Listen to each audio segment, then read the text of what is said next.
जय माता दी।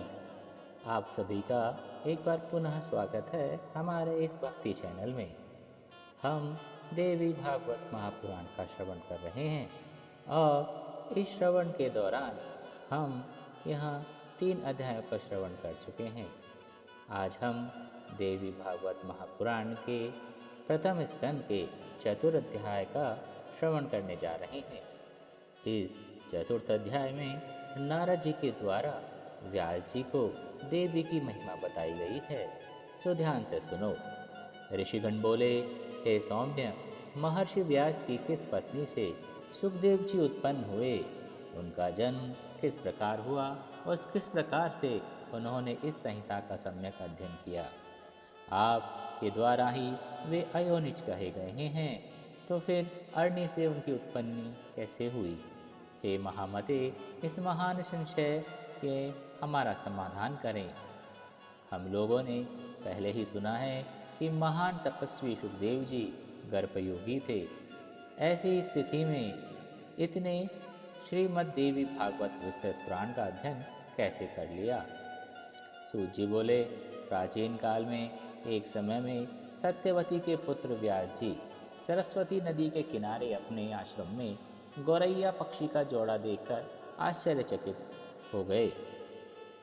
अंडे से तत्काल पैदा हुए लाल मुख वाले सुंदर अंगों वाले पंखों रहित शिशु को घोंसले में ही छोड़कर वे दोनों उड़ गए। अत्यंत परिश्रम से चारा लाकर उस शिशु के चोंच में डालते और दोनों पक्षी अत्यंत खुशी से उस शिशु के अंगों को अपने अंगों से रगड़ते प्रेम पूर्वक उसके सुंदर मुख को चूम रहे थे। व्यास जी उस शिशु ने उन दोनों पक्षियों का ऐसा अद्भुत प्रेम देखा और चिंता में पड़ गए। मन ही मन सोचने लगे, यदि अपने पुत्र के प्रति पक्षियों में ऐसा प्रेम है तो अपनी सेवा का फल चाहने वाले मनुष्यों में ऐसा प्रेम होने में आश्चर्य ही क्या। क्या ये दोनों पक्षी इसका सुख साधन स्वरूप विवाह करके स्वयं सुखी रहते हुए इसकी वधू का भी सुंदर मुख देख पाएंगे। क्या इनकी वृद्धावस्था में यह धर्मनिष्ठ पुत्र पुण्य प्राप्ति के लिए इन दोनों की सेवा करेगा। धन आदि अर्जित करके क्या यह अपने माता पिता को संतुष्ट करेगा और मृत्यु के उपरांत क्या इनका विधि पूर्वक प्रेत कर्म करेगा। क्या गया तीर्थ जाकर वह बालक उनके श्राद्ध कर्म करेगा तथा परलोक साधन हेतु क्या यह विधि पूर्वक नीलोत्सर्ग यानी कि नील वृषभ छोड़ने का कर्म करेगा।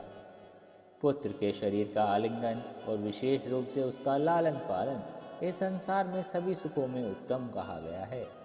पुत्र रहित मनुष्य की न तो सद्गति होती है और न ही उसके स्वर्ग की प्राप्ति होती है। अतः परलोक साधन के लिए पुत्र से बढ़कर कोई उपाय नहीं है। मनु आदि ऋषियों ने भी धर्मशास्त्रों में कहा है कि पुत्रवान मनुष्य स्वर्ग प्राप्त करता है और पुत्रहीन व्यक्ति को स्वर्ग प्राप्ति नहीं होती। इस बात में अनुमान की कोई आवश्यकता ही नहीं है, अपितु यह प्रत्यक्ष रूप में भी देखा जाता है कि साथ ही वेद स्मृति आदि का भी सनातन वचन है कि पुत्रवान मनुष्य पापों से मुक्त हो जाता है। रोगावस्था में भी मरण काल में भी भूमि शैया पर पड़ा हुआ संतानहीन प्राणी दुखित होकर अपने मन में विचार करता है और मेरे घर में पर्याप्त धन है, अनेक प्रकार के पात्र हैं, मेरा यह भवन भी अत्यंत सुंदर है, किंतु अब इन सब का स्वामी कौन होगा। क्योंकि मृत्यु काल में उस प्राणी का मन अति दुखी होकर भ्रमित हो जाता है, इसलिए भ्रांत मन वाले प्राणी की दुर्गति अवश्य ही होती है। इस प्रकार अनेक अनेक चिंतन करके बार बार लंबी और गर्म सांसें लेकर वह सत्यवती के पुत्र व्यास जी उनका जो मन है वह अत्यंत खिन्न हो गया। इसके बाद बहुत विचार करके अंततः उन्होंने दृढ़ निश्चय लिया और वे तपस्या के लिए मेरु पर्वत पर चले गए। उनके मन में विचार आया कि मैं विष्णु रुद्र सब देवताओं को उनकी आराधना कैसे करूं और जो मुझे वर प्रदान करने में उदार और अभिष्ट फलों को देने वाले हों। व्यास जी ऐसा विचार कर ही रहे थे कि संयोगवश नारद जी वहां आ गए। उन्होंने देखा सत्यवती पुत्र व्यास जी और उनको देखकर प्रसन्न हुए। नारद जी को देखकर व्यास जी ने उन्हें अर्घ्य और आसन प्रदान किया और उनसे पूछने लगे कि हे नारद जी कि आपका यहाँ किस कारण से आगमन हुआ है। तब श्री नारद जी ने कहा कि हे द्वैपायन, आप किस कारण से चिंताग्रस्त हो, मुझे बताएं।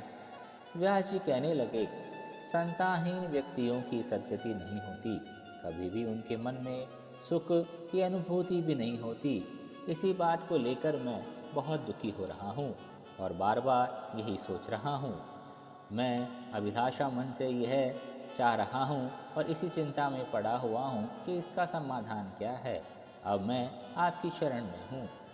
हे महर्षि, आप सब कुछ जानने वाले हो, कृपा सिंधु हो, मुझे शीघ्र ही बताइए कि मैं किस देवता की शरण में जाऊं जो प्रसन्न होकर मुझे पुत्र प्रदान करे। सूत जी बोले, व्यास जी के द्वारा ऐसा पूछे जाने पर वेद वेदता और महामना महर्षि नारद अत्यंत प्रेम पूर्वक व्यास जी से कहने लगे। नारद जी ने कहा, हे पराशर तनया, हे महाभाग, आपके द्वारा जो ये प्रश्न मुझसे पूछा गया है, वैसा ही प्रश्न पूर्व काल में मेरे पिता ब्रह्मा जी ने मधुसूदन भगवान विष्णु से पूछा था। तब मेरे पिता ब्रह्मा जी कौस्तुभ मणि की प्रभा से दीप्तिमान, शंख चक्र गदा और पद्म धारण करने वाले, पीत वस्त्र धारण करने वाले, चार भुजाओं वाले उन विष्णु को ध्यान में अवस्थित होकर कठोर तप करते हुए देखकर अत्यंत विस्मय में पड़ गए और उन्होंने पूछा। ब्रह्मा जी बोले, हे देवादिदेव, हे जगन्नाथ, हे भूत भविष्य के स्वामी, आप किस लिए यह कठोर तपस्या कर रहे हैं। हे जनार्दन, आप किसके ध्यान में लीन हैं। हे देवेश, मैं देखकर विस्मय में पड़ गया हूँ कि जो समस्त विश्व का स्वामी है वो भी किसी का ध्यान कर रहा है। भला उनसे बढ़कर भी कोई और है। बड़ी विचित्र बात है। आपके नाभि कमल से प्रादुर्भूत होकर मैं संपूर्ण लोकों के कर्ता रूप में अधिष्ठित हूँ, तो हे लक्ष्मीपति, आपसे भी बढ़कर कौन है, मुझे बताइए। हे जगन्नाथ, मैं तो यही जानता था कि आप ही आदि स्वरूप हैं, सबके कारण हैं, सभी कार्यों को करने वाले हैं। आपकी इच्छा से ही मैं इस जगत की रचना में प्रवृत्त हुआ हूँ। आपके आदेश से ही शंकर जी भी प्रलयावस्था में संहार करते हैं। हे ईश, आपकी आज्ञा से सूर्य आकाश में भ्रमण करता है, शुभ और अशुभ हवाएं चलती है, अग्नि ताप धारण करती है और मेघ वृष्टि करता है। आप किसका ध्यान कर रहे हैं, यह मेरी महती शंका है। मैं तीनों लोकों में आपसे बढ़कर किसी अन्य को देव को नहीं जानता हूँ। हे स्वामी, मैं आपका भक्त हूँ, कृपा करके मुझे अपनी तपस्या का रहस्य बताइए, क्योंकि यह सर्वविदित है कि महान लोग अपने भक्तों से कुछ भी गोपनीय नहीं रखते। ब्रह्मा जी का ये वचन सुनकर भगवान विष्णु उनसे बोले, हे ब्रह्मन, आपको आपके मन की बात बताता हूँ, अब एकाग्रचित होकर सुनो। यद्यपि सभी देव, दानव और मानव यही जानते हैं कि आप जगत की रचना और मैं जगत के पालन और शिव जी जगत के संहार के कारण हैं, लेकिन विद्वान यह तर्क ना करते हैं कि किसी शक्ति के द्वारा ही ये सृष्टि के कर्ता हैं। आप सृष्टि के कर्ता हैं, मैं भरता हूँ और शंकर जी हरता है। इस जगत की रचना के लिए आप में राजसी शक्ति विद्यमान है, मुझ में सात्विकी शक्ति विद्यमान है और शिव जी में तामसी शक्ति बताई गई है। उस शक्ति के न रहने पर न तो आप सृष्टि की रचना कर सकते हैं, न मैं पालन कर सकता हूँ, न शिव जी संहार कर सकते हैं। तो हे ब्रह्मा, हम सभी निरंतर उसी शक्ति के अधीन रहते हैं। अब प्रत्यक्ष और परोक्ष रूप से दृष्टांत भी सुन लीजिए। इसमें कोई संशय नहीं है कि मैं परतंत्र होकर शेष शैया पर शयन करता हूँ।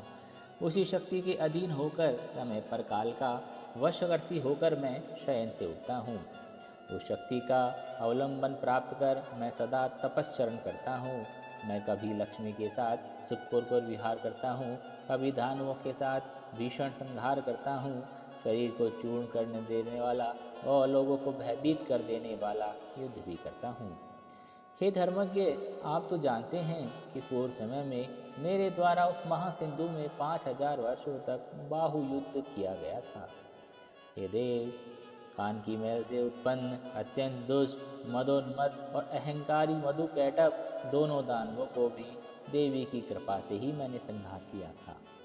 हे महाभाग, क्या आप यह परात्पर कारण स्वरूपा महाशक्ति को नहीं जान पाए हैं? अतः बार बार क्यों पूछ रहे हैं? उस शक्ति की इच्छा से ही मैं परम पुरुष रूप में महासागर में विचरण करता हूँ और विभिन्न युगों में कच्छप, वराह, नरसिंह और वामन के रूप में अवतार लेता रहता हूँ। तिर्यक योनि में उत्पन्न होना किसी के लिए प्रिय नहीं होता। मैं अपनी इच्छा से वामन वराह योनि में उत्पन्न नहीं होता हूँ, अपितु इसमें तो उन शक्ति का ही परम प्रेरणा ही एकमात्र कारण है। भला ऐसा कौन होगा जो लक्ष्मी के साथ सुखदायक विहार का त्याग करके मत्स्य आदि नीच योनियों में जन्म लेगा? यदि मैं स्वतंत्र होता तो क्या यह सुखदायिनी सैया छोड़कर गरुड़ रूपी आसन पर बैठकर महाभयंकर युद्ध करता? हे, आज प्राचीन काल में एक बार आपके समक्ष ही धनुष की प्रत्यंचा टूट जाने के कारण मेरा सिर छिन्न हो गया था। जब शिल्पकारों ने श्रेष्ठ आपसे फिर मेरे धड़ पर घोड़े का सिर जोड़ दिया था। हे लोक निर्माता, उसी समय से मैं हयग्रीव नाम से प्रसिद्ध हुआ। यह सब आपके सामने ही घटित हुआ था। यदि मैं स्वाधीन होता तो क्या संसार में यह विडंबना हो पाती?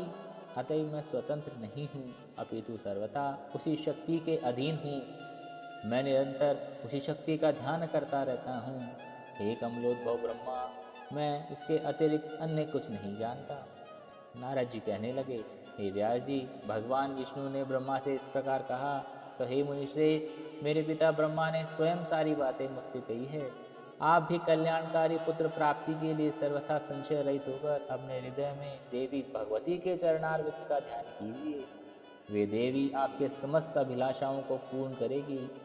सूत जी बोले, नारद जी के ऐसा कहने पर वो सत्यवती पुत्र व्यास जी देवी के चरणारविंद में अपना ध्यान केंद्रित करने लगे और तपश्चर्या करने के लिए पर्वत पर चले गए। बोलिए जय मैया की। चतुर्थ अध्याय समाप्त हुआ। जय माता।